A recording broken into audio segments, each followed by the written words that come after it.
This incident happened when I was about 5 or 6 years old. My little sister was born exactly 1 year before this incident.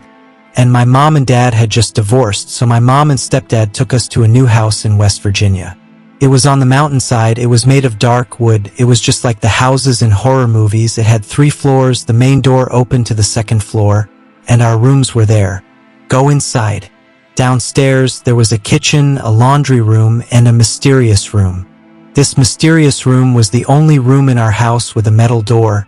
Cold air came out of it, and there was a lock that only my mom and the owner had the key to. The owner of the house said that there was a heater in the house. My room was right above the heater of the house, and it was also in the ceiling of my room in the attic. For a minute, when I would go out of my room and come back, I would see my things being moved, swarms of bees and other insects coming out of the attic, and it was strange that they were only coming from my room. I was a child then, I didn't understand what was going on, but my mother and my stepfather used to hear the sound of walking every night. When they heard this sound, only one of them was awake. At that time, I thought that my sister was moving my things and the sound of walking was due to the old floor of the house. One night I woke up and felt someone was in my room. I turned my head and saw a boy standing in my room. It was very dark. I could only see his wear, and I could only see that he was my height and size. So I said, "Hello?" The boy is my answer.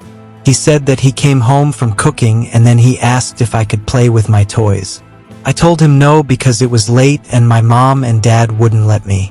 When I said this, I could see the boy's face in the dark, as if he was very angry with my answer, and then he disappeared in a second. The next day, I told my mom and stepfather about him. It was clear from their expressions that they were worried, but they laughed at me and said, "You must have dreamed." Even though I was a child, I could tell from the look on their faces that they were hiding something from me, but I ignored it. Another thing happened that night. I woke up again with the feeling that I was not alone in my room. The difference is that this time I opened my eyes and encountered something evil. An old woman was sitting on my bed. Her face was only a few centimeters away from mine. I could feel his breath slowly on my face. His eyes were empty and black. I quickly got out of bed and ran, opened my room door and went to my sister's room, and then I remembered her friend's house and only my little sister was in her crib. When I turned my head, I saw the old woman standing at the end of the road and he was slowly coming towards me when he was passing by the window. There was lightning at the same time, and the old woman disappeared in a moment. Then a wolf appeared in her place who was coming towards me. I quickly returned to my room, and when I looked down, there was thunder again. And lightning came, and then I saw some spiders on the pillow. I looked back to see if the spirit was there or not. And with the next lightning, the little boy appeared in front of me. He got closer and closer until I passed out, again in my bed. I woke up covered in sweat. I remember that time I was full of questions. I told the story to my mom and stepfather again, and after some time we went to that house.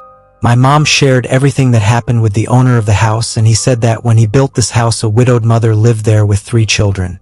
Her husband was killed in the Civil War, and sometime later, the woman killed all 3 children with a knife and hid their bodies in the fireplace of the house. Those murders explained everything. Why was the sound of walking coming from inside? Why were my toys moving? And why had I seen the ghost of a boy and an evil old woman? Even now, sometimes I ask myself what made a woman kill her children. Sadness, loneliness, madness, God knows. But there is another question in my mind. If she could kill her children so easily, there was nothing for him to destroy us. That is, what would happen to us if we stayed in that house?